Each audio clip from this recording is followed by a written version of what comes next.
আসসালামু আলাইকুম।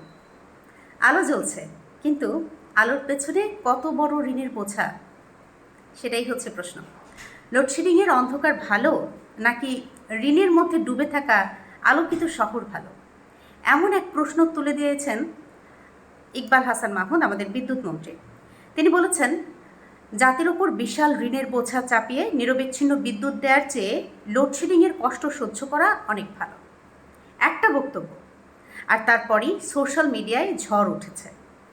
ইকবাল হাসান মাহমুদের ঋণের চেয়ে লোডশেডিং ভালো মন্তব্যের পর ফেসবুক সহ বিভিন্ন প্ল্যাটফর্মে শুরু হয়ে গেছে তীব্র প্রতিক্রিয়া, হাস্যরস, এমনকি ট্রল। সচিবালয়ে forum for energy reporters Bangladesh এর একটা অনুষ্ঠানে তিনি এই বক্তব্যটা দিয়েছেন, এবং তার এই বক্তব্যই এখন অনলাইনে আলোচনার কেন্দ্রবিন্দুতে। মন্ত্রী বলেছেন, আগে লোডশেডিং ছিল, কিন্তু তা নাকি জাতির ওপর বড় কোনো আর্থিক বোঝা তৈরি করেনি। এখন আলো জ্বলছে ঠিকই, কিন্তু সেই আলোর নিচে ঋণের পাহাড় আরও ভারী। তিনি আগের সরকারের অপরিকল্পিত নীতি এবং জ্বালানি নিরাপত্তা নিশ্চিত না করেই বিদ্যুৎ কেন্দ্র স্থাপনের সমালোচনা করেছেন। বর্তমান পরিস্থিতিকে তিনি বলেছেন একটা বিশৃঙ্খল অবস্থা। এদিকে বাংলাদেশ বিদ্যুৎ উন্নয়ন বোর্ড অর্থাৎ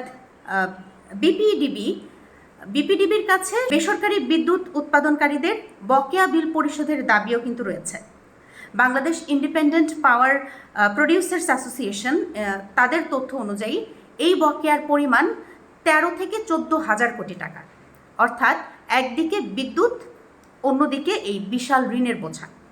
প্রশ্ন হলো, দেশ কি আবার সেই পুরনো লোডশেডিংয়ের বাস্তবতায় ফিরবে, নাকি ঋণ শোধ করেও বিদ্যুৎ সরবরাহ চালু রাখার কোনো বিকল্প পথ আছে? একদিক থেকে দেখলে মন্ত্রী আসলে একটা কঠিন বাস্তবতার কথা বলেছেন। বিদ্যুৎ খাতে বড় অঙ্কের বকেয়া আর ঋণের চাপ অর্থনীতির জন্য কিন্তু খুবই ঝুঁকিপূর্ণ। ঋণ বাড়তে থাকলে শেষ পর্যন্ত জনগণকেই কর দিতে হবে, মূল্যস্ফীতি এবং অন্য নানাভাবে এই বোঝা বইতে হবে। অন্যদিক থেকে যদি আমরা দেখি, লোডশেডিংও কিন্তু কোনো ছোট বিষয় না। শিল্প কারখানা, ছোট ব্যবসা, অনলাইন কাজ, হাসপাতাল, সব কিছুই এই নিরবিচ্ছিন্ন বিদ্যুতের ওপর ভর করেই কিন্তু চলে। বারবার যদি লোডশেডিং হতে থাকে, তাহলে অর্থনীতিতেও কিন্তু বড় ধরনের ক্ষতি হতে পারে। মানুষের দৈনন্দিন জীবনেও এটার চাপ পড়বে।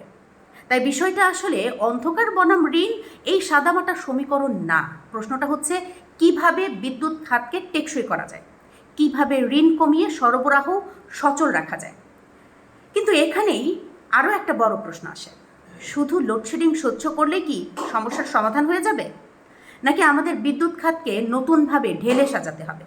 প্রথমত, বাস্তবসম্মত পরিকল্পনা দরকার। এই ক্ষেত্রে চাহিদা যতটুকু, ঠিক ততটুকুই উৎপাদন করতে হবে। অপ্রয়োজনীয় প্লান্ট বসালে উৎপাদন না হলেও ক্যাপাসিটি চার্জ কিন্তু ঠিকই দিতে হচ্ছে। সেখান থেকেই এই ঋণের পাহাড়টা তৈরি হয়। দ্বিতীয়ত, জ্বালানি উৎসে বৈচিত্র্য আনতে হবে। আমদানি নির্ভর কিন্তু আমাদের জ্বালানি, আমদানি নির্ভর জ্বালানি কমিয়ে নিজস্ব গ্যাস অনুসন্ধান করতে হবে, আর নবায়নযোগ্য জ্বালানিতে আমাদের বিনিয়োগটা বাড়াতে হবে। তৃতীয়ত, যদি বলি, চুক্তি কাঠামোটার পর্যালোচনা দরকার। যেসব চুক্তি রাষ্ট্রের উপর অতিরিক্ত চাপ তৈরি করছে, সেগুলো আলোচনার মাধ্যমে পুনর্বিন্যাস করা যায় কিনা সেটাও ভাবতে হবে। আর চতুর্থত, অপচয় কমাতে হবে, সিস্টেম লস কমাতে হবে। ট্রান্সমিশন লস, বিল বকেয়া, অদক্ষ ব্যবস্থাপনা, এই জায়গাগুলো ঠিক করা গেলে বড় অঙ্কের টাকা কিন্তু বাঁচানো সম্ভব।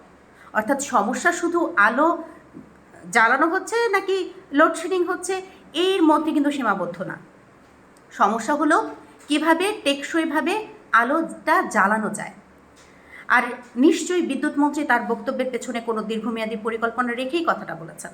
এখন প্রশ্ন হলো, সেই পরিকল্পনাটা কি, কত দ্রুত সেটা বাস্তবায়ন হবে, আর সাধারণ মানুষ তার ফল কতটা ভোগ করবে? এ বিষয়ে আপনার মন্তব্য কি, কমেন্টে জানাতে ভুলবেন না। ধন্যবাদ।